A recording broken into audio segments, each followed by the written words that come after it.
بسم الله الرحمن الرحیم الحمد للہ رب العالمین والصلاة والسلام علی رسول اللہ صلی اللہ علیہ وسلم وآلہ وصحبہ اجمعین۔ آغاز کریں گے کتاب شرح مسند امام اعظم رحمۃ اللہ علیہ۔ عنوان ہے باب الامر بقتال الناس حتی یقولوا لا الہ الا اللہ۔ جب تک لوگ لا الہ الا اللہ نہ کہہ دیں اس وقت تک ان کے ساتھ جنگ کرنے کا بیان۔ حدیث نمبر 7۔ ابو حنیفة عن ابی الزبیر عن جابر ان رسول اللہ صلی اللہ علیہ وسلم قال امرت ان اقاتل الناس حتى يقولوا لا الہ الا اللہ فاذا قالوها عصموا منی دماءهم واموالهم الا بحقها وحسابهم على اللہ تبارک وتعالی۔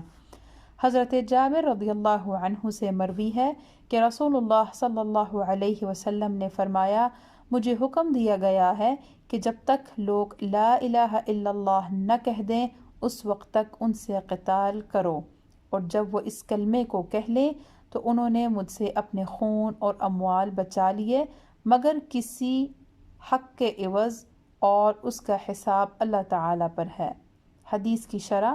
یعنی مجھے کفار کے ساتھ جہاد کا حکم دیا گیا ہے جب تک وہ اللہ تعالیٰ کے ایک ہونے کا اور میرے رسول صلی اللہ علیہ وسلم ہونے کا اقرار نہیں کر لیتے، جیسا کہ ایک دوسری روایت میں آتا ہے۔ جب وہ اس بات کا اس کی تمام شرائط کے ساتھ اقرار کر لیں تو ان کی جانیں اور مال محفوظ ہیں سوائے حق شرعی کے، مثلاً قصاصاً قتل کرنا یا رجم کرنا یا کسی کی چیز کے ضائع کرنے پر اس کا تاوان دینا وغیرہ، اور ان کا حساب اللہ تعالیٰ پر ہے، یعنی وہ عمل کرتے ہیں یا ترک عمل کرتے ہیں، مخلص ہیں یا نہیں، دکھلاوے کے لیے کرتے ہیں یا اللہ تعالیٰ کی رضا کے لیے کرتے ہیں، ان سب کا حساب اللہ تعالیٰ کے سپرد ہے۔ حاشیہ میں ذکر ہے، شرح الملا علی القاری رحمۃ اللہ تعالی علیہ علی مسند الامام الاعظم ذکر اسنادہ عن ابی الزبیر رحمۃ اللہ تعالی علیہ، صفحہ نمبر 165۔ حدیث کا خلاصہ، اسلام کی ریاست کو وسیع سے وسیع تر کرنا چاہیے